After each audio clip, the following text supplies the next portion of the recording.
everyone, and welcome to another webinar at the Middle East Institute, National University of Singapore. My name is Fauzan Rosli, a research associate here at the Institute, and I will be your host and moderator for today. Today's webinar, titled Uncovering the Gatekeepers of Islamic Finance, is co-organized by the Division of Ideas Research Cluster of the Middle East Institute and the Center for Islamic Economics and Finance at Hamad Bin Khalifa University. On behalf of the Institute and the Center for Islamic Economics and Finance at Hamad Bin Khalifa University, I would like to thank you for your attendance, and I hope you will benefit greatly from today's session. Before I go on to introduce our speakers, let me provide you with some context about this webinar on Islamic finance. Back in 2016, the Middle East Institute had organized a workshop on the development and reformation of Islamic finance, which featured academics and practitioners from Southeast Asia, the Middle East, and Europe. The workshop proceedings have since been published in print and online at our website. Today, the Diffusion of Ideas Research Cluster at the Middle East Institute is interested to expand the theme of that discussion by exploring the sociological dimensions of Islamic finance and its institutions. We plan to examine a set of questions that may open up avenues into understanding the inner workings of the Sharia supervisory boards in various Islamic financial institutions in Southeast Asia and the Middle East. This webinar seeks to introduce to audiences about, firstly, the roles of Sharia supervisory boards, or SSBs, in approving or disapproving financial products at Islamic financial institutions. Secondly, we also want to introduce to the audiences about the religious, legal, and business frameworks under which the SSBs operate. And lastly, the extent of legal and religious authority that SSBs have in making a resolution. In that regard, some questions that will outline the discussion include, number one, how do SSBs or Sharia supervisory boards at financial institutions wield authority and influence in approving or disapproving financial products? Number two, what are the main similarities and differences between SSBs in Southeast Asia and the Middle East? Three, is it true that Sharia supervisory boards in the Middle East are more stringent than those in Southeast Asia, as some Islamic finance insiders claim?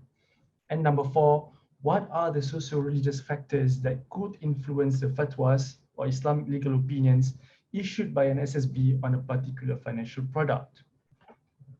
To answer those questions and more, we are privileged to have two industry experts who have a wealth of experience working in and on the global Islamic finance industry.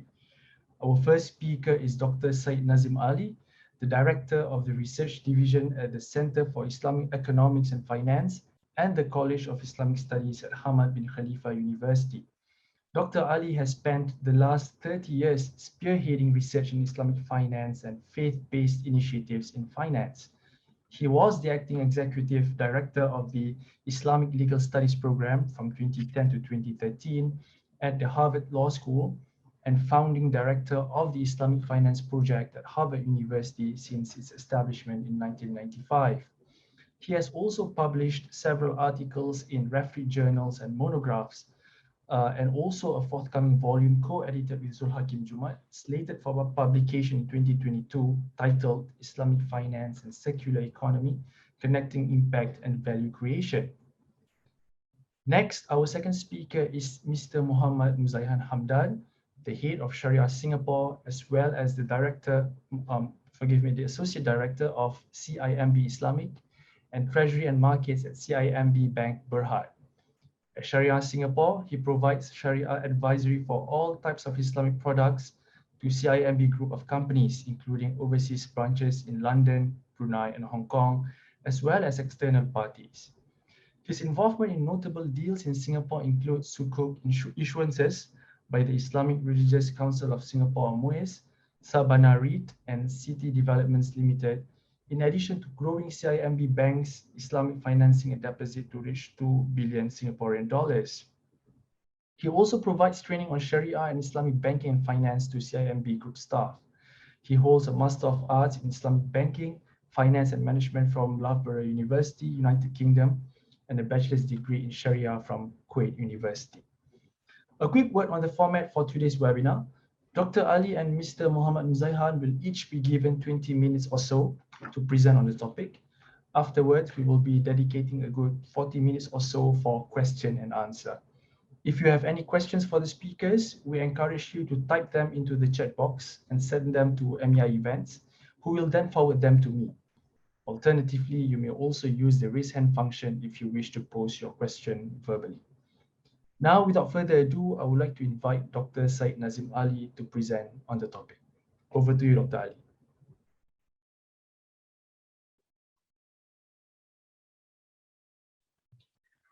Assalamu alaikum wa rahmatullahi wa barakatuhu. I thank you very much for inviting me, and on behalf of the Center for Islamic Economics and Finance and the Hamad Bin Khalifa University, I would like to extend my profound thanks, to the organizers for organizing this. Is a very important, webinar, and it's very close to my heart.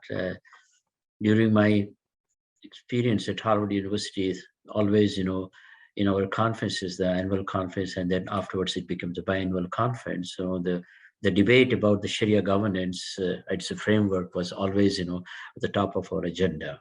So today I'm very, honored actually to be myself, present here, and to talk about something which is close to my heart. And also recently we did a book actually and published from the Edinburgh University Press called Edinburgh Companion to Sharia Governance. So that's another thing.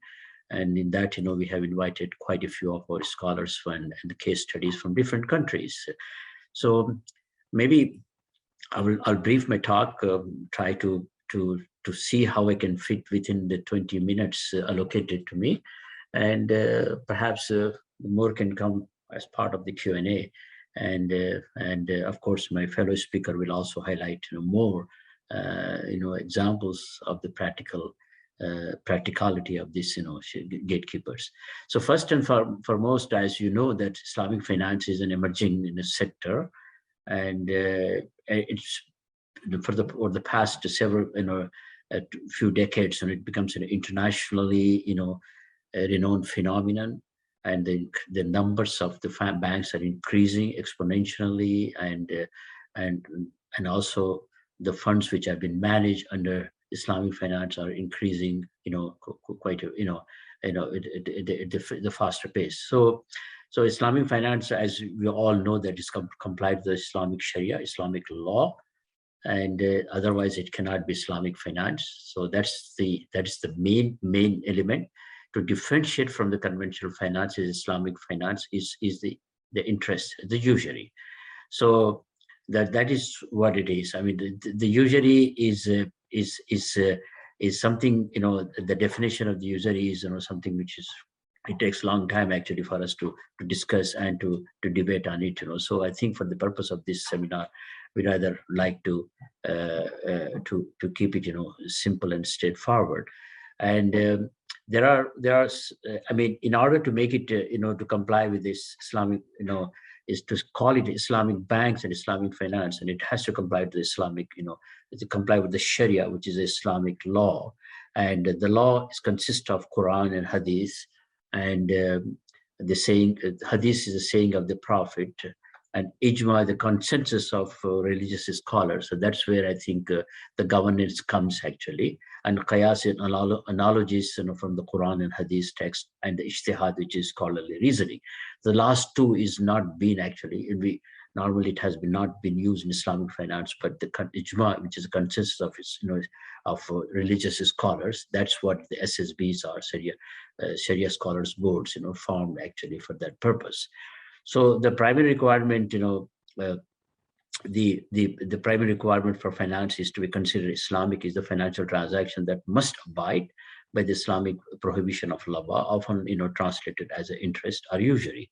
So just to, as I said, that it's a long discussion, but just to make it brief, it's any increase in loan or a sale transaction, that accrues, to the lender, seller or buyer, without the provision of an equivalent counter value to the other party, and are in a way that you can say that riba is expressly prohibited in the Quran, and avoidance of riba is among the highest objectives of Islamic finance. And so that's why that's the basic element that Islamic finance institutions follow. The other requirement includes the avoidance of contractual uncertainties, the gharar, that's what we call gharar, which is uncertainty, and gambling, the maisir, or the excessive speculation, or shifting the risk on the other party, and etc.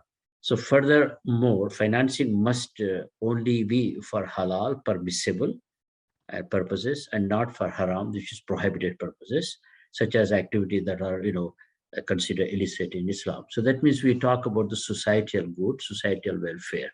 So that's all. And the Sharia consensus, we talked about the ijma, which is the group of scholars, they sit and they discuss about the issues, and they will have an agreement, and they may have some kind of difference of opinion as well. So sometimes the Sharia scholars, the ijma is maybe what is in the Gulf cannot be the same actually in the other part of the world, because it dominates the environment. It goes according to the environment. So now the next slide, what is Sharia governance? Because in order to differentiate between the Islamic and non-Islamic banks, so this is Sharia, the governance is the issue. So the Sharia, presence of the Sharia makes the extra layer of its governance, and that is what make the Islamic finance different from the conventional finance. So these Sharia boards are independent oversight, and is a group of people that sits as a Sharia board, and they issue the fatwas and resolutions to make the transactions that they are permissible or impermissible. And that's and that when they look at the transaction, they want to make sure that they have a mutual consent in it, and they have a justice. They look at things like fairness and cooperation, equity, profit sharing, and overall promotion of the societal good. So that's how they make Sharia governance. So then this is all actually in a way that the Sharia fatwas of the individual fatwas of the banks and the Sharia rulings, or I think in the past it has been compiled and make it available for public. So anybody who wants to go and check, what has been, the resolutions of those banks like Al Baraka banks and King Kuwait Finance House, and some of the OIC, agencies, the fatwas, they are compiled and make it available in the form of, database. But right now, I think that has been stopped by Yusuf De Lorenzo, and he compiled about more than 430 Sharias and translated into Arabic, from Arabic to English. So, but now nobody has doing it because there are so many banks and so many Sharia rulings are coming out. So it's very difficult. And there is also for the pronouncement, the Sharia, pronouncements or resolutions. There is an audit committee also, and there is that the internal Sharia board, and also sometimes they employ the external agencies to come and audit to make sure that the institution is complying to those Sharia, governance and other Sharia rulings. Sometimes what happens, the Sharia board member, Sharia board has given the resolution, and sometimes the institution has not, observed those rules. So I think the auditors, the third party auditing committee are in place to provide and the guidance. And then also the Sharia compliance annual review report, and which is part of the auditing, is also is in place by in some by observed by some institutions. So what is a Sharia pronouncement? So this is the form of the right now, as you can see that the form of an endorsement. So I think the Sharia it's a legal opinion actually.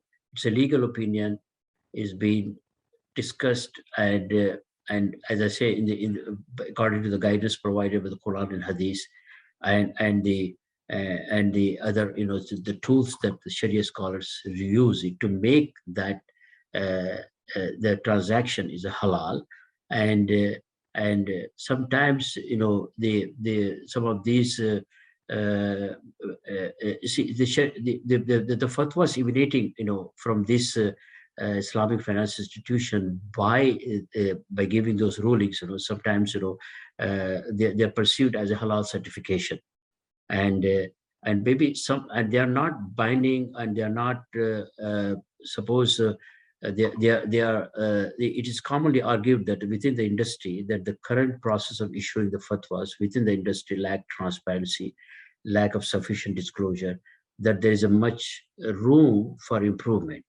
Uh, uh, in the absence of an institutional process for issuing a fatwa that takes into account the full context of the fatwas and its impact on public, there is expected to be a significant discrepancy in the fatwa issued by the different Sharia experts that could lead to uncertainty in the market for Islamic finance. So that means, you know, they're non-binding actually. And while we refer to the Sharia as Islamic law in the context of Islamic finance, the Sharia does not actually serve as the law. It can be understood as being the source of deriving ethical principles for finding out from an Islamic perspective what is permissible or what is prohibited.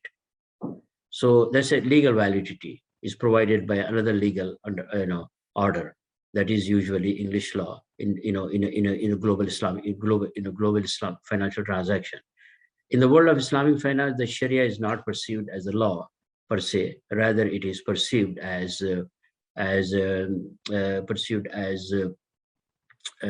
can say perceived as a law, which is referred as a Sharia risk. That is the chance that an Islamic finance transaction is challenged on the basis that it does not comply with Islamic law. So when we say perceived as a risk, you know, here in Islamic finance, law provides transaction security that makes transaction enforceable in court. In Islamic finance, Sharia is perceived as a risk that allows the transaction to be attacked on the basis that it did not conform to Islamic legal principles. Yeah, that's. So now the next slide, you can see the variety of levels of Sharia Scholars Board, and there is a variety actually here, you know, because each has a different role in that variety: internal Sharia Board, external Sharia Board, at the national level, and the consultant Sharia Board, or you can say consultants. You know. So in some countries, external Sharia boards are formed as the national level in the form of a centralized Sharia committee situated at the National Central Bank or Securities Exchange Commission. Rather than auditing each individual Islamic financial institutions, products, and services, the primary role of the National Sharia Board or the Central Sharia Committee is usually to issue binding fatwas for the local Islamic finance industry and finance institutions to adhere to. So that's about the centralized Sharia board. Now, when it comes to consultant boards or another type of external boards, in that, Islamic finance institution may seek the services of a consultant. For example, like in the United Kingdom and India or some United States, they seek the services of the consultant Sharia board on an ad hoc basis or for advice on specific issues or products. So because they don't have the full-fledged Islamic financial institutions to have SSBs, SSBs. So instead, they will bring an expert who is knowledgeable in Islamic finance and Islamic law to act upon it. In cases the Islamic finance does not have an in-house, the Sharia board, so and use it as consultant for the purpose of this, for certifying the transactions. And there are a number of institutions work, in the UK, United States, and elsewhere in India, other parts of the world where they don't have the proper Sharia board, but they do they do bring the consultants to help them. The international level, usually the cooperation of the government of different countries, operating in different, different regions. The most prominent examples of these SSBs of the IOFI, the primary role that these institutions to provide, some sort of standard body to standardize the fatwas, so that to harmonize the situation in in the international level. So the central committees formed by the IFSB or IOFIs, issuing the guidelines of the Sharia standards to be followed by various Islamic finance institutions. The types of Sharia scholar boards formation is the man. In many jurisdictions, as I said, the regulatory authorities issue the Islamic finance institutions license to operate. For example, in some countries, the central banks take the responsibility, and they have the centralized Sharia board, and the group of Sharia experts who review an Islamic finance institution product or services and issue fatwas are commonly referred to within the industry as a Sharia board, and they are the one actually who sits in those Sharia board to work on giving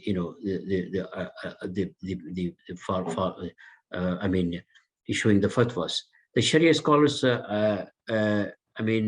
undertake their review in their role as a member of the Sharia Supervisory Board, an organization unit that is composed of usually 3 or more Sharia scholars who mandate to review the Sharia compliance of Islamic finance institutions. So this is how the Sharia board works actually. Sometimes there are 3 Sharia boards, sometimes there are 5 Sharia boards, sometimes even in the Sharia boards they are trying to bring sometimes economists to give them some sort of opinion about the products and services. So the Sharia committees normally is consisting of 3 to 4 and 5 members, and it can be less than that also, depending actually on the Islamic finance institution. So in many jurisdictions, the formation of say Sharia board is mandatory by the regulatory authority that issues the Islamic finances institutions licenses to operate. For example, if the central bank has decided that okay, we are giving the license of Islamic finance to operate it, so they will have this. It's mandated by the central bank that you should have to have Sharia board and an authentic Sharia board, and that's what to be approved by the central bank. So that's a requirement. In other jurisdictions, the Articles of Association of Islamic Finance Institutions of the IOFI specify that the Islamic finance institutions will form an SSB, which is Sharia Scholars Board, regardless of whether or not regulators mandates it. So this is some of these jurisdictions where they have the specialized the guidelines for the Sharia boards to observe by the central bank. In few of the jurisdictions where there is a strong and state endorsed centralized Sharia board, Sharia committees, so IFIS, Islamic finance institution, can rely on this central Sharia board of Sharia supervision and guidelines, and hence would not necessarily need to form their own Sharia board. So meaning that the centralized Sharia boards, they take care of the function of the individual bank Sharia boards. So that means the centralized Sharia board will work with individual banks. So that means whatever decision has been given by the central Sharia board or the Sharia board of the central bank, which will be followed by the individual financial institutions. So perhaps there are more differences in sometimes what happens. There are when among the Sharia board members, there is sometimes what happens in the different jurisdictions. They form, they follow the different school of thoughts, but the variation among the school of thoughts are very less actually. But for example, the there are some school of thoughts actually with the, when you follow the guidelines like Hanafi school of thought, Hanbali school of thought, but majority of them actually, it's not about the thoughts, it's about the socioeconomic situation, socioeconomic, political problems, political economic dimension that influences the market, that influences the decision. But what is allowed, for example, in a country, in a region, may differ with other, maybe because of the political environment, political dimension. For example, suppose the Sharia board members allowed in India, for example, to have some certain transactions, and they may not be the same in the Arab Gulf countries, or similarly, what is in Malaysia may not be the same in the Gulf or even Gulf countries. So now we go to the types of Sharia governance system and relevant stakeholders. So here we're talking about the four broad categories. So here, legally constructed regimes. So I think sometime back when Pakistan, they announced that entire Islamic banking the entire banking system in Pakistan is Islamic, and similarly Sudan also announced it, and Iran has also announced it. So that means, this is the, overall, any bank, any financial, institution in those regions, they're all considered to be, Islamic, their transaction are Islamic. So that is like a legally constructed region. But right now, I think Pakistan has changed the law, and Sudan, I'm not sure, but Iran still followed. But by the way, just going through one of the Harvard Law School has prepared, moving towards Islamic financial regime in Pakistan. This was the booklet, published by us, when I was there, Professor Sanan, as something that was an occasional paper. So, but now, so for Pakistan has changed. So they have a more or less like Islamic banks as well as conventional banks. So for conventional Islamic banks have a special regulations stipulated by the State Bank of Pakistan, and whereas in Iran they use the Free Banking Act, which in 1983 is still in force. So now then we have a passive Sharia governance regimes. Here where we have may possess Islamic banking laws and regulation and they may have active Sharia board members at each. For example, the central bank has a special governance for the banks to follow, the Sharia Islamic banks to follow. In that governance, they require the Sharia boards to be formulated, the Sharia boards to be in operation. So that examples like Gulf countries and Kuwait and UAE, and there are several Islamic financial institutions, and there are special laws for Islamic financial institutions in addition to the conventional banks in those countries. And the robust Sharia governance system, which we talked about, a dual banking system. For Malaysia, Pakistan, Indonesia, examples of those countries, they follow the Islamic laws and Islamic banking laws, and provides a clear guidance, for the Sharia boards, to function within the national framework. And we mentioned about the market-driven Sharia governance regimes, which are, again, there is a demand for example, there is a demand for Islamic, mortgages, home mortgages system, and so they wanted to start something. So they have to have a consultant instead of Sharia board, full-fledged Sharia board costs more money for the institution. For example, like Guidance Capital in the United States, or some institutions in UK also, they are market-driven, and that's how there's another example could be Singapore too. They are the market-driven. There is a demand coming for Islamic banking, and there are institutions, they want to serve that particular population, so they have to have a market-driven Sharia governance.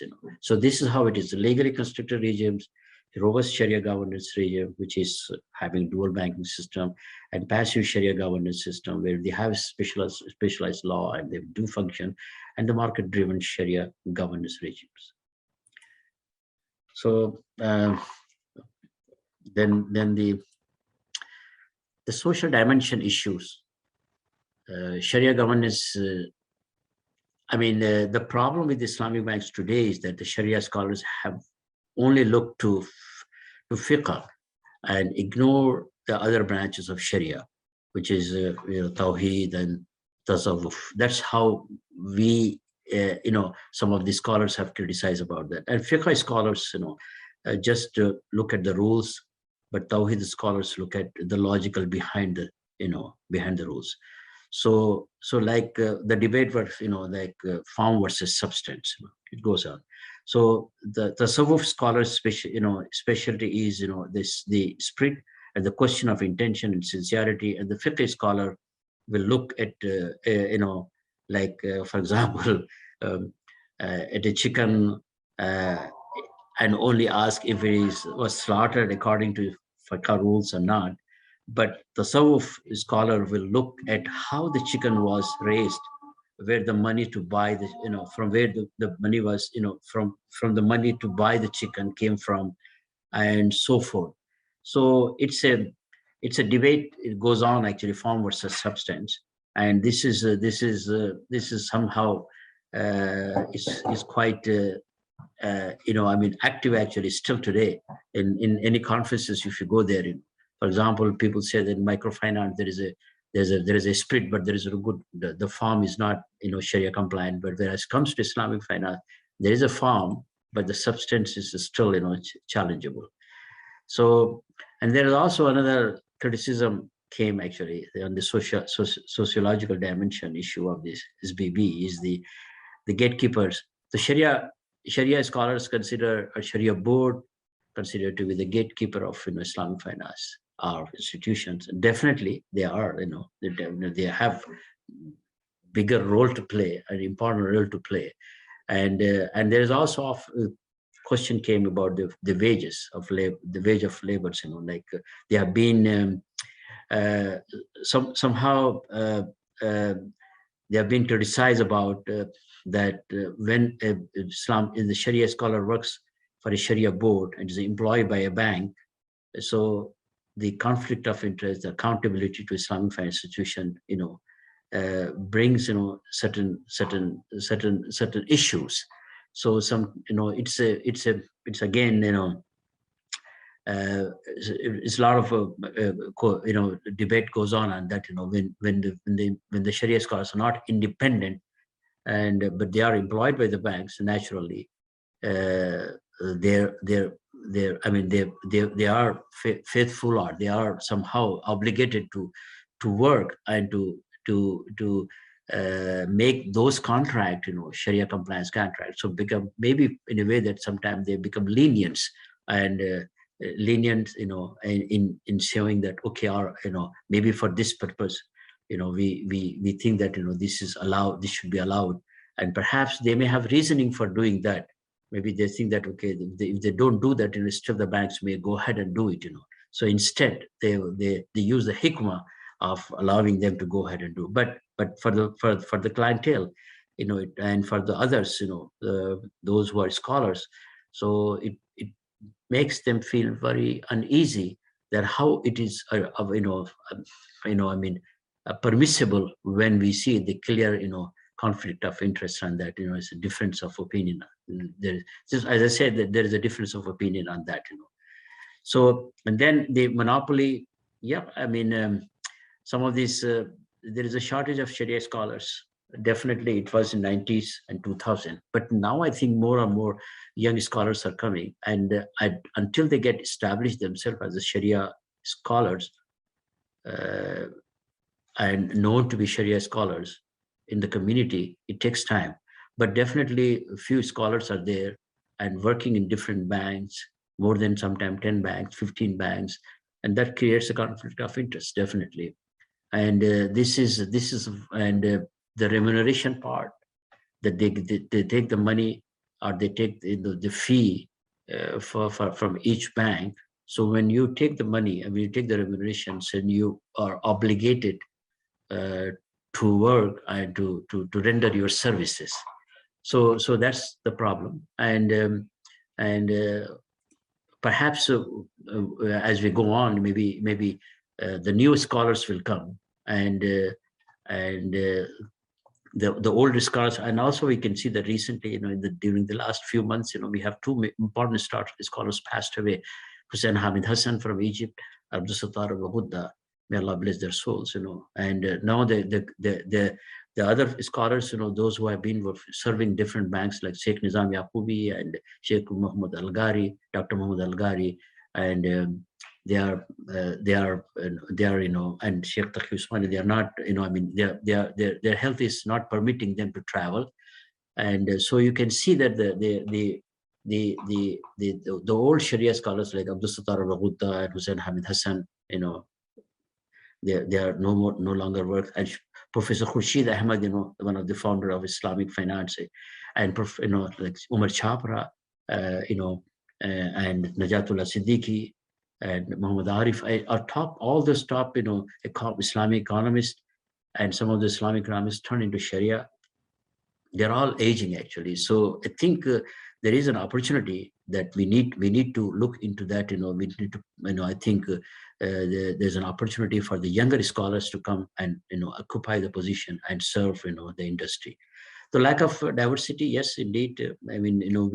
The Sharia scholars are dominated by women, and we need to be open up. There is hardly one or two maybe women scholars. I think they should look into that sort of things also. We should encourage the diversity in that, to bring the women scholars also to work along with the new scholar. And yeah, this is the fatwa shopping for, this is quite what happens, when especially in the international market, this is becoming a little bit more actually fatwa shopping, that some institution look upon the fatwas, the scholars who can perhaps favorably act upon in the interests of the institution, or maybe you have given the fatwas to in an institution, and they will just bring it and they will say, okay, all right, we will also adopt the same one, and they'll stamp it. So this is kind of a problem actually. In the past, actually, when the Islamic finance institution started, I have observed myself very closely in Bahrain, especially in 1990s, mid-90s. So they were pretty strict about the Sharia boards. Individual opinion, individual scholars had no say at all on Islamic banking, for any contract, unless and until that transaction is being seen and authenticated by a group of scholars. So, but now the market is so big, and the demand is so high, and the supply is becoming a little less in some cases. So what happens? This scholar shopping or fatwa shopping is becoming. So this scholar is good. Okay, we'll go to this scholar because he's lenient and he will tell us, okay, this is halal, we can use it. Or this scholar is hard, so just shy away from him. Maybe he's strict, so let's not have him. So this attitude is also adopted by some of the financial institutions. So that's again, that's definitely. This is one of the important sociological dimension issue that we are seeing right now. And the state Sharia governance and the state relationship, this is a natural result of centralizing the process of Sharia governance. This is a most important one, and entangled with the state's agenda. So some of the states, they do want to promote Islamic banking. So that means, the Sharia governance has been there, and they will tell the Islamic banks to make this, to allow these things to happen. And some states, they are strict about it and they don't observe. For example, like Oman is a good example of that. When they started Islamic banking, they said tawarruk is not allowed. So that was something, it's very clear cut, decision. So that kind of Sharia governance and state relationship, can get into. That sort of relationship. We can see that it's happening. And concluding remarks, I would certainly think that the myself being, working with the Sharia scholars and Sharia board members for the number of years, during my days at Harvard, and I feel that they are the backbone, or say that they're indefinitely the honorable gatekeepers of Islamic finance.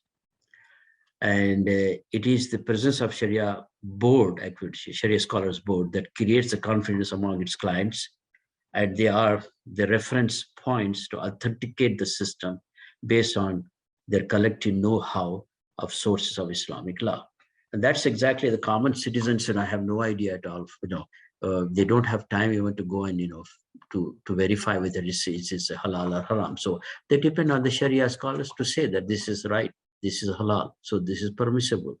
So the presence of this Sharia board in Islamic finance is one of the most common and visible features that distinguishes the Islamic finance institutions from the conventional financial institutions.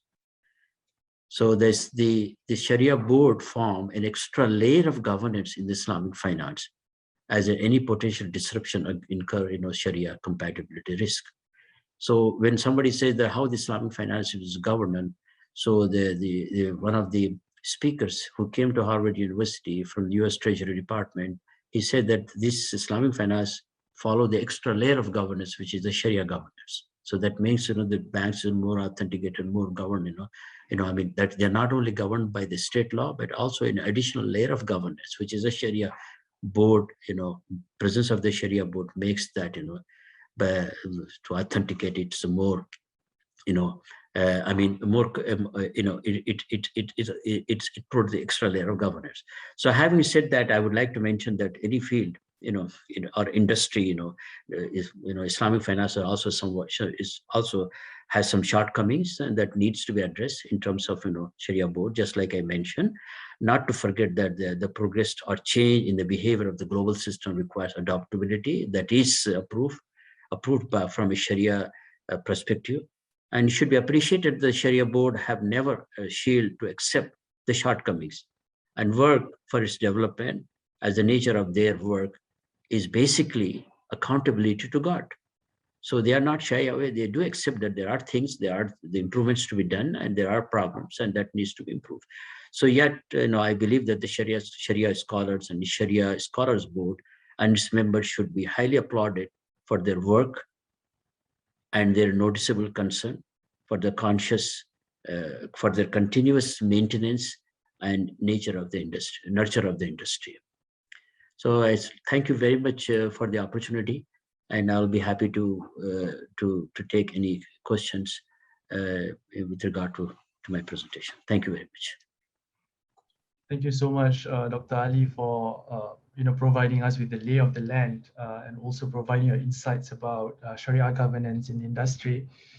We have already questions coming in, and just a quick word about the questions or posing questions. If you would like to do that, please type them into the chat box and send them to MEI Events, who will then forward your questions to me. Please note that we are not taking verbal questions for this webinar. Okay, so without further ado, I would like to invite Mr. Muhammad Nuzaihan to present his part. Okay. Afternoon, everyone. Bismillahirrahmanirrahim. Allahumma salli wa sallim wa hlul 'uqdatam min lisani yafqahu qawli. Allahumma la sahla illa ma ja'altahu sahla wa anta taj'aluna in syi'ta sahla. Qala Rasulullah sallallahu alaihi wasallam, la tadkhulul jannata hatta tu'minu wa la tu'minu hatta tahabbu. Awala adullukum idza fa'altum wa tahabbtum fi salama bainakum faqulu assalamu alaikum warahmatullahi wabarakatuh. And good afternoon or good morning, everyone. Thank you for giving me this opportunity to share a bit. Because I thought we were giving 20 minutes, and I believe Dr. Said has actually covered most, if not all. So maybe what I can do is in terms of the practical side of things, because mashallah, Dr. Said has shared a lot in terms of what is finance, what is Islamic finance, what is Sharia governance. But in terms of the practicality of side, because I noticed in the participants, there's friends, colleagues, and familiar names here. So that to do justice for the attendance here,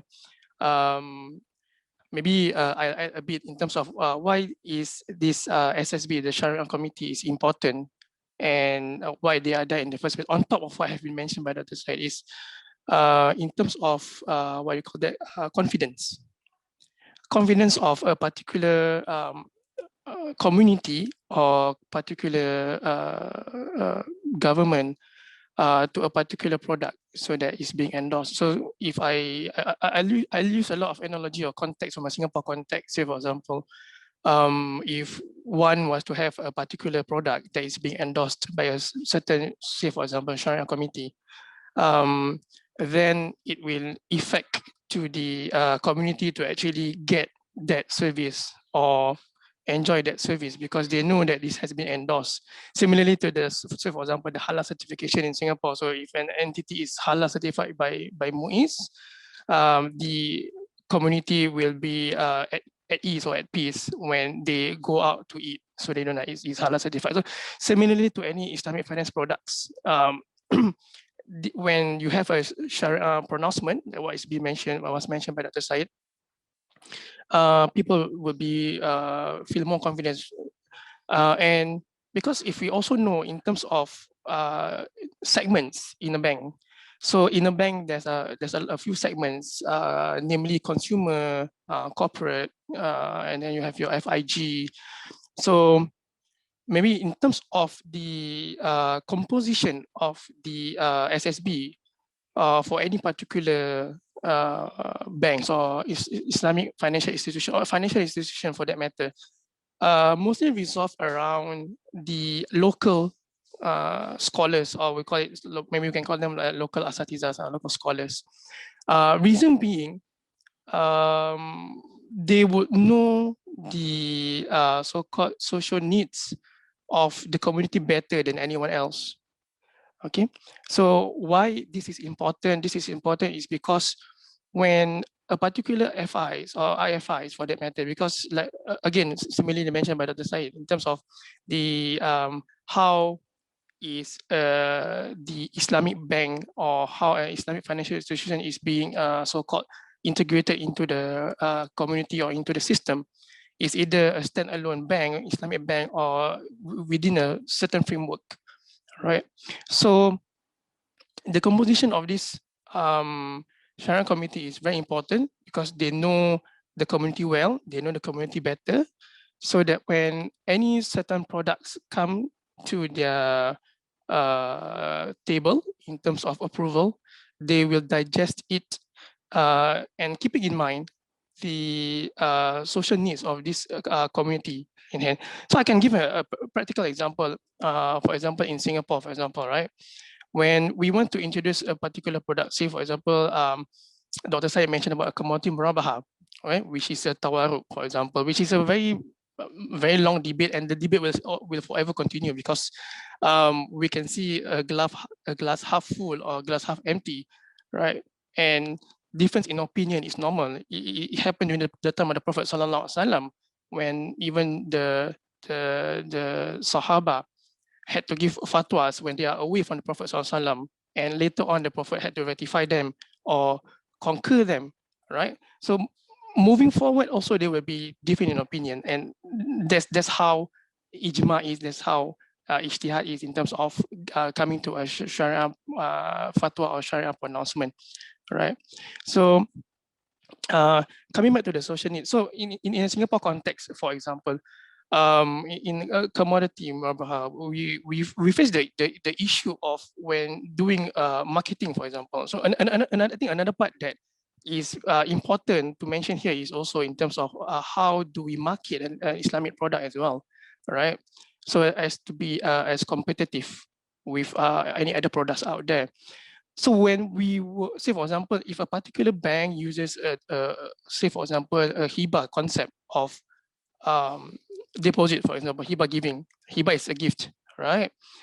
So based on the Sharia requirement is that you cannot shout the rates when you are using hibah. Why? Because hibah is a gift. Because for example, Fauzan, if I want to give you a gift, you cannot say to me, Zayan, you can only give me $5, not more, not less. But it's a gift. I can give you $5, I can give you 50 cents, I can give you $100, right? So if we were to do that to an Islamic product here in Singapore, there are possibilities that, oh, people might not bank with you. Why? Because you can't promise any rates, right? So the perception in terms of whether the religiosity of that community or whether the community, when they do banking with a particular bank, is it because of religiosity or is it because of profitability? Right. So studies have been done, for example, that most of the people, when they do banking, they look at the rates, right? So when we can't short the rates, how do we market that product? So that product might be inferior as compared to the other products. Okay, so these are the kind of things that the Sharia committee or the SSB actually consider when a paper is tabled to them. And relating to that as well, what I want to highlight here that is very important in terms of practicality of the Sharia governance is that before reaching the SSB or Sharia committee or Sharia board, all right, there is a team working on all this groundwork in terms of preparing the memos, preparing the so-called submission to the Sharia committee in terms of the product that they want to introduce. And this is very important. Why? This can mitigate and eliminate the issue in terms of fatwa shopping and so forth. Why? Because the information and the data and the statistic must be correct when presented to the board Sharia committee. Hence, why we mentioned earlier the importance of having local scholars to a particular board so that they know the norms, the needs of that particular community. All right. And then when they debate, they deliberate on a particular product, and I've experienced it before. Even my colleague here, maybe Rakila also, right? We experienced it before where certain Sharia scholars, when they are not in agreement to a particular product, they will say it out loud and say that I don't agree with this. Please put a note in the minutes so that people know that so and so is not agreeable to this. And we had that, and we also had products being rejected by the Sharia committee because for one reason or another. All right. And when a Sharia pronouncement is being issued, right, it's meant to be shared to the community, yes, right? But again, like what Dr. Said mentioned, because there's a lot of fatwas out there, and when I do my programs, when I do my teachings, when I teach my students, I will always share what is there in the market, so they will know how a fatwa looks like. So that to build, like we mentioned earlier, to build that confidence, like, oh, I want to have this product, right? I want to enjoy this product. Say for example, in Singapore or in Malaysia or in Brunei or in Thailand, oh dear, I want this product. This is very good, but I'm not sure whether is it for me as a Muslim, is it permissible for me to do so? So when I see that fatwa, they will say, oh, I'm confident enough that this has been endorsed by Sheikh so and so, right? And the committee itself, not as an individual, for example, and that will result in them having so. In terms of the accessibility to the fatwa is something that I agree with Dr. Said, that is something that we need to work on because it's not much circulated in the market, right? And in terms of Sharia governance, these Sharia boards, we usually meet, for example, for CIMB, right? The example is that they meet every 6 weeks. They meet every 6 weeks. And this kind of meetups is very good. Meetings are very good, not only because to discuss issues that the bank or the financial institution might have, but also to reduce the gap, to diverge all the different opinion. The more you discuss, the more understanding that you have, right? I think there was a query or a note questioning whether what is the similarity between the two boards or in the Southeast Asia as compared to the Middle East, for example, right? I believe it's the same. There's no whichever is stricter or whichever is not stricter. It's just how unfortunately, how the media put it across in terms of, okay, the Middle Eastern, these are fatwas that they provide. Oh, the Malaysians are more liberal. This is how they are doing it. But in actual fact, they are quite working close together. The likes of the IOFI, the likes of the Majma' Fiqh Islami, when they come out a particular pronouncement or fatwa, which is very general, and a lot of them are in agreement of these rulings or Sharia rulings.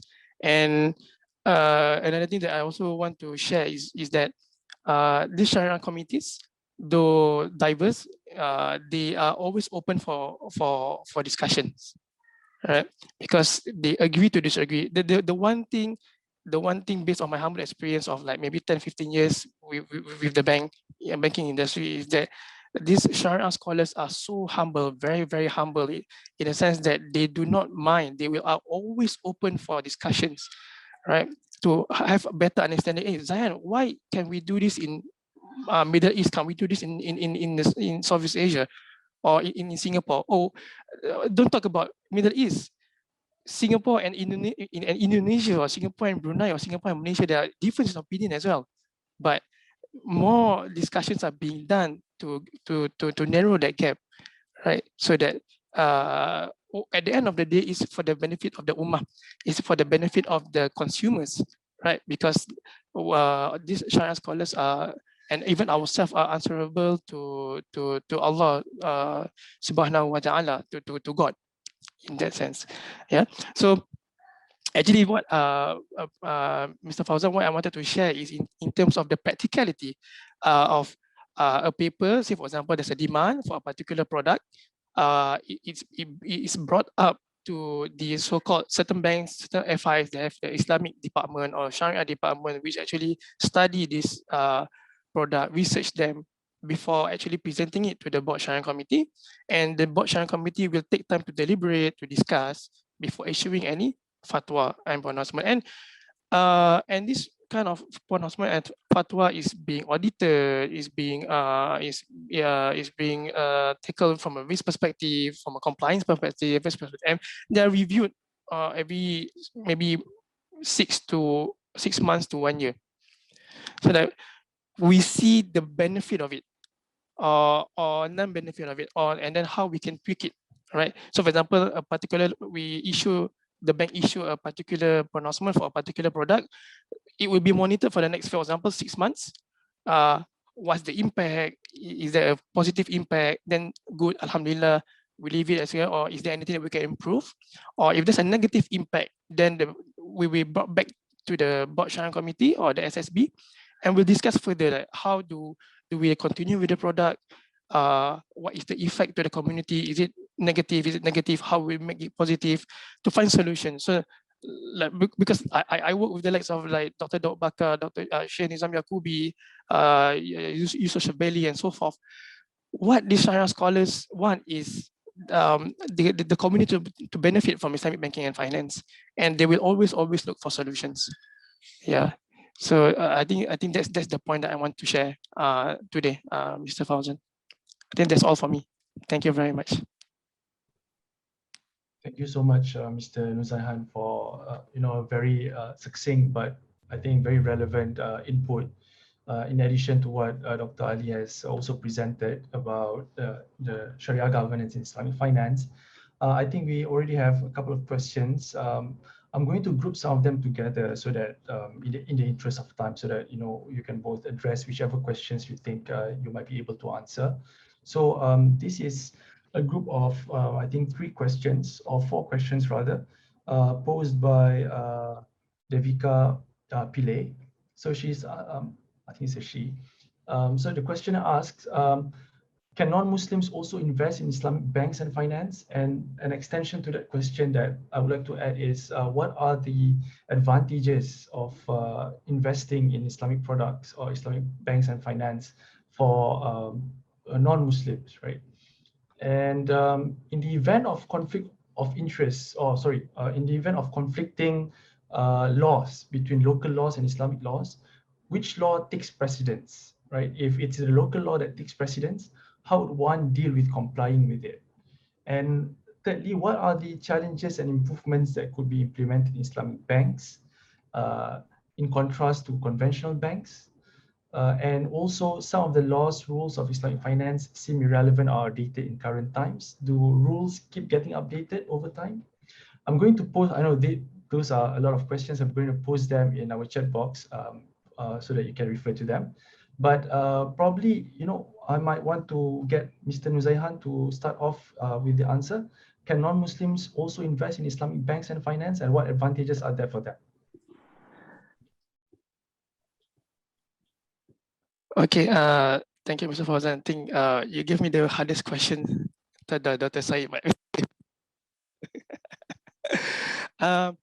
MashaAllah, very good question. Thank you for the question. Well, Islamic finance is for everyone, regardless Muslim or non-Muslims.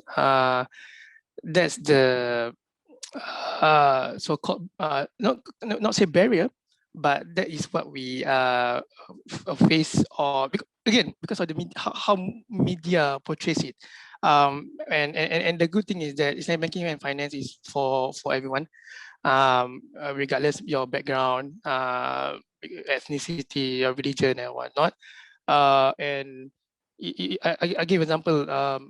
Even in Singapore context, even in Singapore, the likes of Malaysia, Brunei, because majority we are a non-majority Muslim country, right? So Muslims are minorities, but yet we see the numbers are growing year on year.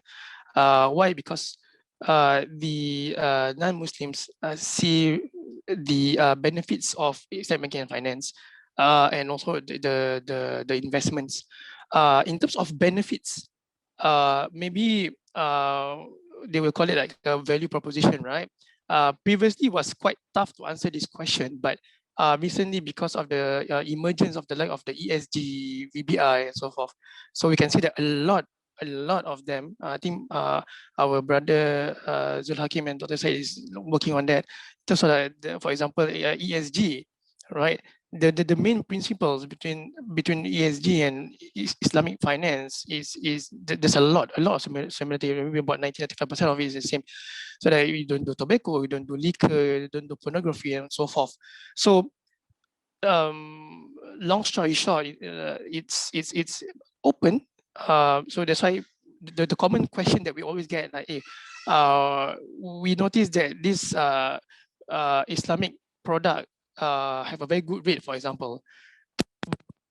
We put our deposit in this particular bank. By all means, it doesn't say that it's only for Muslims. It can be for everyone, right? So you can have that, or we want to invest in this particular, but this seems like a Islamic pension fund. Is it okay for us to invest? It's a non-issue, because it's in line with your principles, and it's beneficial to you, knowing that you have a peace of mind that your money is not used for certain things that maybe might go against your principles.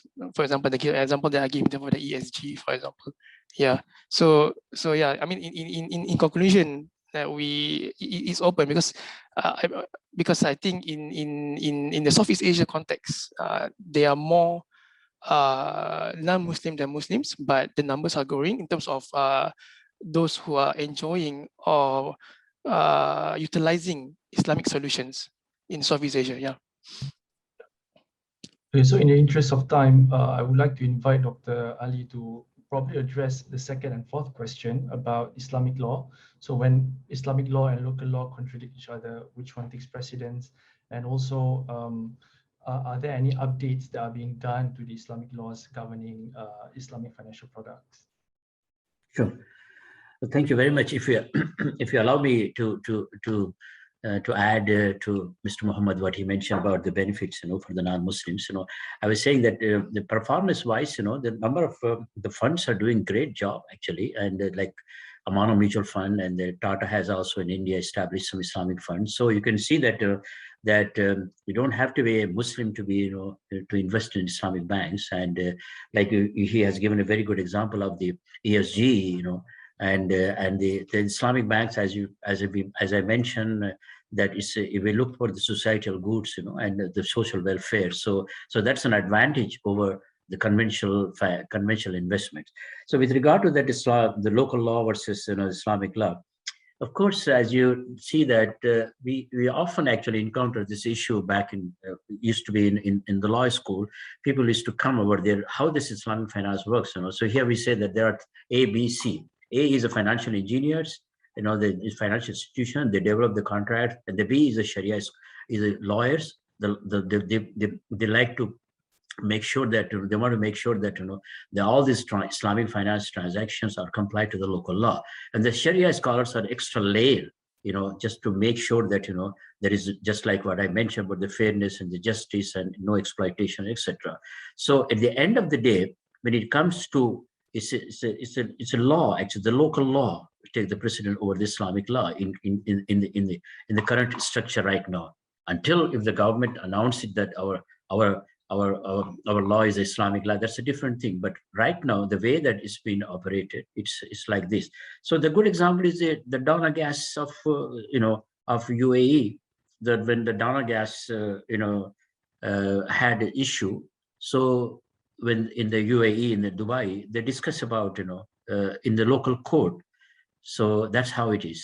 So it's a very important people to know that it's the Islamic financial products and services we have. It's comply with the local the law of the land, local law. And with regard to the the other question about, yes, of course, there's a lot that Islamic finance institution can learn. This is because they are. Still is an emerging market, so there's a lack of professionalism. So they have to work and to make themselves, more professional in terms of, their reporting and transparency and etc. And secondly, there is a lack of standardization across the whole industry. So perhaps, they can work on that as well to see that, how the standards can be developed and could be observed across the industry. So yes, of course, there is a lot that one can learn from the conventional industry, and also the large Islamic finance institutions should continue to appoint an economist. They don't have a, economic department. They should have it, and that's also something very important. And also Islamic finance, I encourage them to have the foundations also. The large Islamic bank should create the foundation. They should look upon, certain things that, they can do. Our margin of the profit should be allocated to the foundation. They can go for this, to work to the societal good, some of these, the things that, for example, Citibank has a foundation, HSBC has a foundation. So many of their out of their foundation, they do a lot of the societal good, So Islamic finance institutions should go into it, or at least 10% or 5% of the profit they make, and they should be given to be put aside and under the foundation, and they should render those services. Thank you for the input, Dr. Ali. I would like just to circle back to the question that I've listed just now. So are there instances where some of the laws or rules of Islamic finance seem irrelevant or outdated in current times? And do rules keep getting updated or improved with time according to the SSBs? So Dr. Ali, you want to start off first? I mean, your question is, are there any new laws are coming? You're saying Islamic law? I'm sorry about that. So the questioner was asking, are there instances whereby some of the laws or rules of Islamic finance that seem irrelevant or outdated in current times? And because of that, are there changes that are being made to the laws that seem outdated? They have seemed outdated, yeah.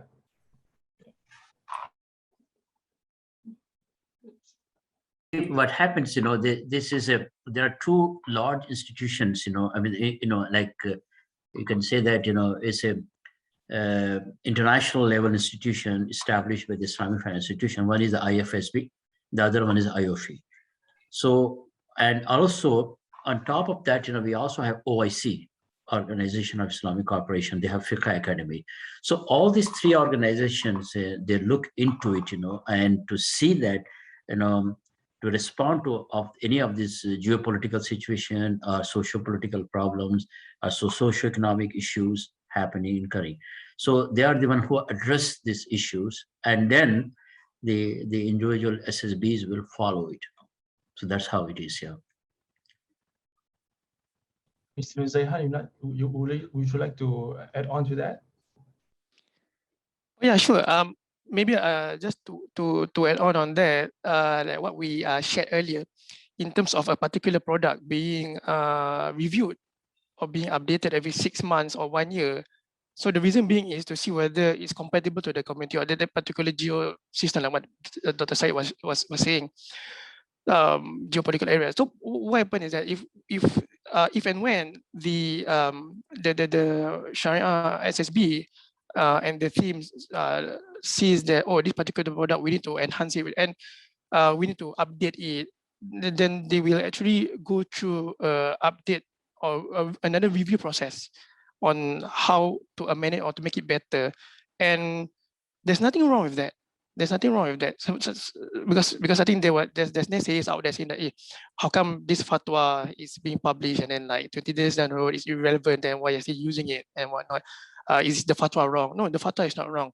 Like what Dr. Said mentioned in his presentation earlier, in terms of the community, the understanding, the awareness of that particular time of a particular community might not be the same as how we are right now. So there are certain areas that you might need to look at again and review it and update it. And there's nothing wrong with that. And people must always keep in mind that banking, the so-called conventional banks, the normal banking that we know it as we know it, is maybe about 500, 600 years old, whereas Islamic banking finance maybe about 50, 60 years coming up. So we are playing catching up in that sense. So maybe I might answer a little bit of the question in terms of what kind of improvements required in terms of the technology and system. I think there's a query, there's a question on that as well. So because we need to keep in mind that we are playing catching up, Islamic banking and finance, we are playing catching up, but and usually when one has a baby, you will know that they take steps one at a time, and there's always try and error. So that is what is happening to the industry at the moment. It's a learning process, and they give some time, try to be patient. The SSB has contributed a lot. I think Dr. Said can vouch that a lot since 1980s, 1990s, and we still have a lot of things to discuss about. There's a lot of discussion still ongoing. Hopefully, we can benefit the community more for that. Yeah. Thank you so much. I think that concludes the first round of questions that we have. I think the second round of questions I would like to pose to our speakers would be concerning the Islamic finance sector in terms of its demand and supply. And there's also another question that I think is very interesting. I'll start with this. When talking about Islamic finance, is there any difference between the two main sects of Islam, the Shia and the Sunni? Does this have any implications for Islamic finance, or is Islamic finance really the same across both streams of Islam?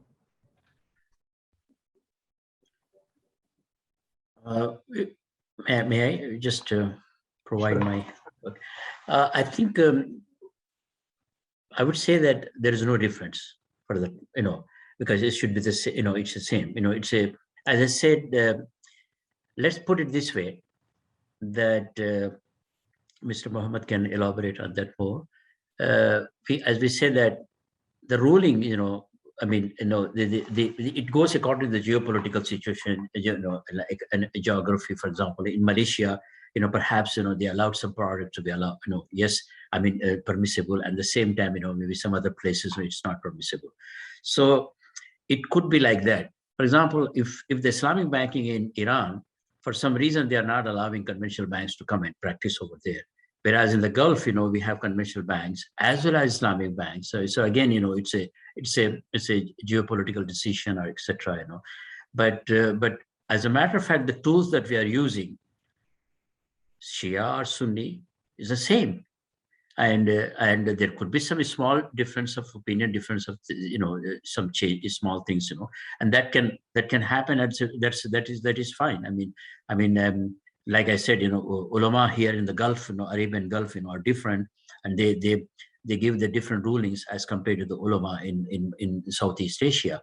So similarly, if the Shia fiqh is allowing something and we respect that, and it should be observed like that. So in reality, it's not a big difference. And also going back to the previous question also, for example, if we have like how open the Sharia scholars are, sometimes the Sharia scholars, they sit in the central Sharia board, they decide something in IOFI, and when they come back to their own banks, they challenge their own decision over there, because they allow the local banks, to have those products, and although they didn't allow, but when they look at it from IOFI angle, they look at the overall, the market. But when they are talking about the individual bank, they know there is an issue, particularly with that community, and they want to help it. So the whole intention is that the form versus substance, it's like a split is there. So they wanted to serve the clients, and they think that, okay, we will allow for temporarily for them to have it, and after sometimes they may say that, okay, no, we just allowed it only for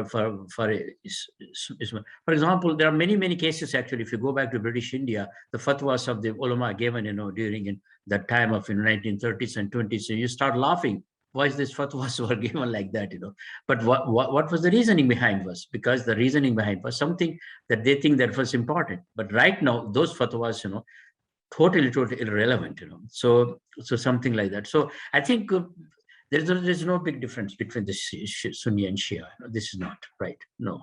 I would say that it's again the marginal differences because of the fiqh. It could be. Mr. Muzaiha, you have anything to add on? No, I believe I concur with what Dr. Said mentioned, because for the conventional side, we personally have not dealt with any Iran bank because of the regularity in terms of dealing with the bank. But I mean, even if there's different opinion, that's normal, and we should be able to discuss it, because even among ourselves, when the Sunni, for example, or like what Dr. Said mentioned about the IOFI and whatnot, there's different opinions, but still we can find a common ground and work things out on that. Yeah, so it shouldn't be an issue in my view. Okay. Yeah. Okay. So back to the question of supply and demand. Coming back to Dr. Ali. Sorry. Yeah. Please, Dr. Ali. No, I said in terms of like, for example, like Mr. Mohammed has really mentioned a very important point. When it comes to the usury, both of them are denounced. It comes to exploitation, both sectors will denounce it, and both passing, shifting the risk, on the one party and let the other party enjoy and making the money, they deny. So as you can see that small matters, like that, it can happen. It has to be there. The difference of opinion has to be there, and there is nothing wrong in that, But the ulama in the Shia ulama or Sunni ulama cannot be different on the matter of usury or interest. They all have to be the same. Thank you for that additional comment, Dr. Ali. I think that's really important for us to understand, right? That there are certain basic tenets or principles within Islamic finance that are non-negotiable even within Sunni and Shi'is. Coming back to the international organizations, the IOFI or IFSB, they continually, they're trying to invite, the Iranian, counterparts to come and be a part of them, the member of the Sharia board, So, and in fact, the Fajr capital, this in Dubai based, they have Iranian, like Abbas Mirakhor is working as a Sharia board member. He's not a Sharia scholar, but he's an economist, but he sits in the Fajr capital, as a Sharia board member. So you can see that the diversity is not only just the Sharia scholars sits in the Sharia board, but they also take people from outside too, because they wanted to make sure that the Sharia board is being empowered with the proper knowledge, so that in the decision-making process, they will not make mistake of allowing something to be permissible. In the interest of time, we have around 10 minutes before we wrap up. Can I just pose you two more questions here? One question is with regards to cryptocurrency, right? So the question is, Sorry, yeah. How is Sharia governance subjected to financial products that are outside of the banking systems, like cryptocurrencies?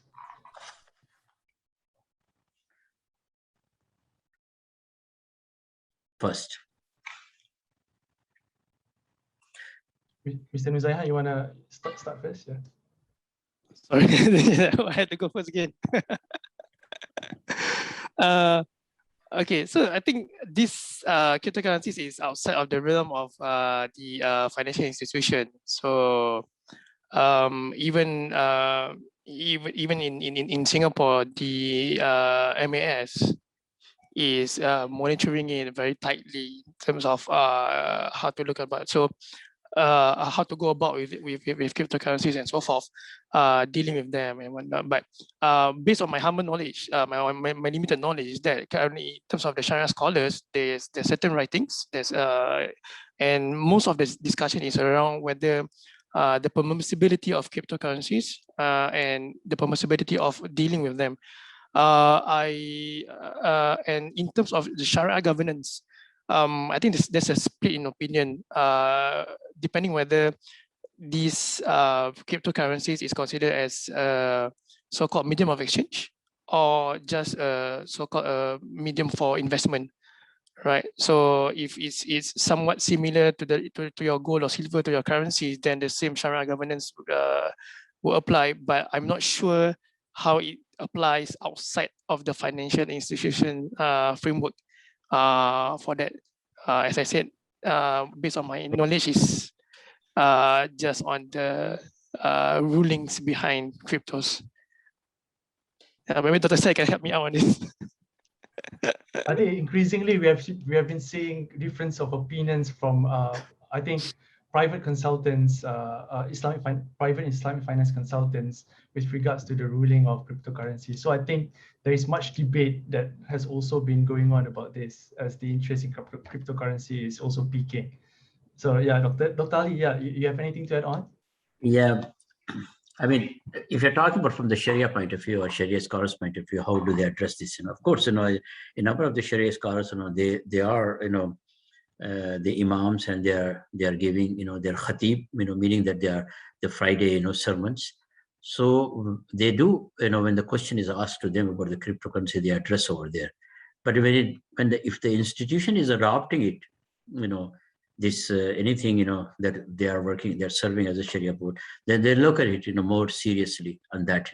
So that means, as I said, that they definitely the answer, they addressing the questions will definitely be at the larger scale level, when they go and address a larger audience. But when it comes to institution, if the institution is adopting or doing or involving in the cryptocurrency, then they will address that issue.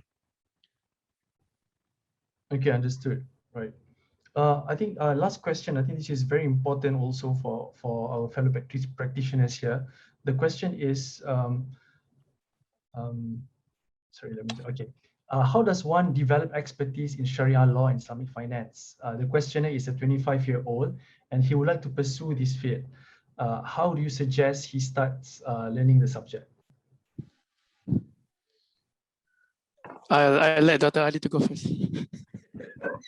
Oh yeah, I think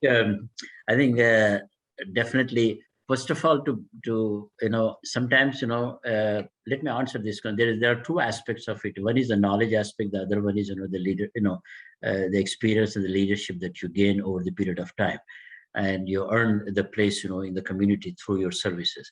So the knowledge is, of course, one has to have the tools knowledge, the Quran and Sunnah and Hadith, and that's important. And without that, one cannot just walk into that to say that I'm a Sharia scholar. Maybe you're just, some knowledge. You may have some peripheral knowledge, but you don't have in-depth knowledge of evaluating the sources, the established sources, classical sources in Islamic law. That means there is an academic preparation to it. Once the academic preparation is also not enough, because you need to practice it, you need to earn a place in the community, and through rendering your services and becoming known for yourself, that either you are giving the Friday sermon, or you're sitting in committees, or you're writing, you're publishing, or you have some sort of podcast and etc. So then what happens, when the Sharia board members, the institution is acquired that person to serve the Sharia board, you can see that creates an image that brings, the credibility, that brings, for the clientele, who they are actually. So that will, because suppose if a Sharia board member is very well known in the community, and he said that, okay, such and such bank has started and he's going to be the Sharia board, and he's going to be the member of that bank's Sharia board. So they immediately, you can see that the response of the community will start to be more positive, and to start, getting more businesses. So I would say that, age is not a matter. It's 25 years old or whatever. If somebody has an interest, you can start working and getting and knowing and going through the sources and acquiring the academic knowledge, and then having, and I'm sure Mr. Muhammad can say that, maybe there is one way that, some of the Sharia scholars will say that, okay, you have to have follow, certain, so if you have some kind of mentor and something, like that will be like we call, I don't know what sort of the right word to be used, so something like bait or something like this, silsila, etc. These are all these, like sometimes, a person, he cannot just become, start giving the fatwas unless and until you have been given the ijazah, the permission. The permission is granted, from established scholars. So what I was trying to say that not only the academic knowledge, but you also has to have, some kind of, mentorship, from an established scholar who can groom you, who can train you to be, and then you can say, okay, yes, I have been trained under such and such, alim, such and such, person, and then I have been given the ijazah, the permission for me to act upon it, something like that, So again, there is no formal schools from where one can say, okay, this, if you go to the schools, okay, so it's still, even if you have a formal schools, again, it deals with the perception of, the issue, and the community where you are serving, where you are working, you should be known through your thing. So I mean, it goes back to, person's character, and obviously dealing, and it's a fame and name, and all of these things, will bring a lot of cloud with him to say that, okay, this person is a good and clean Sharia board member. Mr. Nizahan, sorry, before I let you speak, I would like to just extend the question further to include one of the questions that was asked by our audience. How do we also encourage more women into the Sharia boards? Because Dr. Ali just said in his presentation that there is a lack of women representation in the Sharia board. So how do we go about encouraging that? Yeah, so to add on what Dr. Syed just mentioned, which I concur, because the exposure might not be, the knowledge alone, though it's important, but it's how you implement it. It's practical. A lot of comment or feedback that we got from those who joined the industry is that whatever they've learned from books is different from what is being practiced. Right. So what Dr. Say was saying is that yes, you have the knowledge, but you need that exposure, you need that network to expose yourself, to learn more, how understand the needs of the community, how you present yourself, so that you can have more so-called credibility, so that people will look up to you and look for you, for that matter, when they have any issues in that particular community. In terms of women, how to encourage is actually it's the same approach. It's just that they need more exposure and maybe a bit more of understanding from the, because I have colleagues, friends who actually was pursuing ladies and women. They were pursuing this area, this industry, but because of one reason or another, they didn't continue, right? But they are I know of people who are very interested. They are there. It's just that maybe we need to give them more exposure and give them the opportunity, the platform for them to so-called be out there, talk to people, do more, maybe Dr. Said would say maybe more writings with Dr. Ali, build that confidence so that they feel that, hey, I'm being listened. I wrote books regarding Islamic banking finance, so that again to build that credibility. It's just a matter of opportunity and exposure, in my view. Dr. Ali, do you have any final statements, final words? I think when I mentioned that, you know, in the Sharia board should have, when we say that, you know, some Islamic banks started to appoint, you know, as a part of the Sharia board economists, I would suggest that the Islamic banks should go ahead and, you know, the large Islamic banks start appointing, you know, the women for Sharia board members. I mean, there are a lot of young, you know, there are women, you know, they are qualified and they are working. They should start experimenting that, because that's very important. And we have women doctors, we have women lawyers, we have women scholars, you know, Islamic scholars. So why not, you know, Islamic financial industry? Perhaps they may be able to even look at our contracts more seriously and more, you know, they will try to bring more value and more, you know, weight on it, you know. So I would suggest that as part of this this webinar session, that we should say that women should be also, you know, should be integrated into existing, you know, large banks, Sharia, you know, Sharia board, you know, so that at least, because they can afford to have it, and they do have some, you know, some of this, you know, where the Islamic finance industry is more active and operational. So there are women available in that area, so they can be given the opportunity to serve. And even if they are not that qualified, they can learn from those scholars, established scholars, and they have to pass on the legacy. It's not that everybody will be the same wavelength. And they should also start appointing some rookies, you know, some of the young Sharia scholars to train them.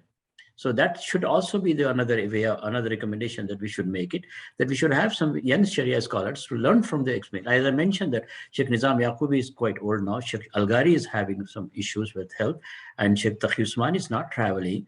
And now you can see the three scholars' names I mentioned, and the two scholars have passed already recently, a few months ago, Abdul Sattar Abu Ghudda and plus the Shah Hussain Hamid Hassan.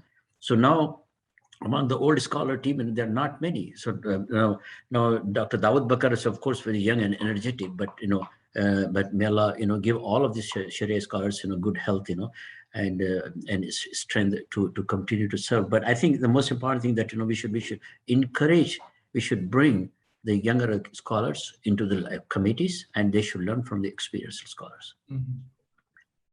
Thank you so much, Dr. Said Nazim Ali and Mr. Muhammad Nuzaihan Hamdan, for a very, very fruitful discussion on Sharia boards and Islamic finance. I think myself, I have learned a great deal from this session. I hope our audiences have too. On behalf of the Institute and the Center for Islamic Economics and Finance at Hamad Bin Khalifa University, I thank both our speakers as well as our audiences for attending this talk. And I hope to see you again in our next MEI webinar. Please look out for our next event on our website. And you can also look out for the recording of this session on our YouTube channel soon. So on that note, thank you so much, and thank you and goodbye. And our special thanks to Zul Hakim. Yes, my counterpart Zul Hakim, who also co-organized this event. Yeah. Definitely, I mean, you know, he deserves, you know, that to mention, you know, his name. And thank you very much, Zul Hakim, for all your support and help and making me, you know, bring me into this, you know, wonderful, you know, webinar. Thank you so much once again. Thank you. Nice meeting you, Mr. Muhammad. Nice meeting you, Dr. Said. Thank you. Assalamualaikum. Walaikum salam. Walaikum salam. Thank you so much.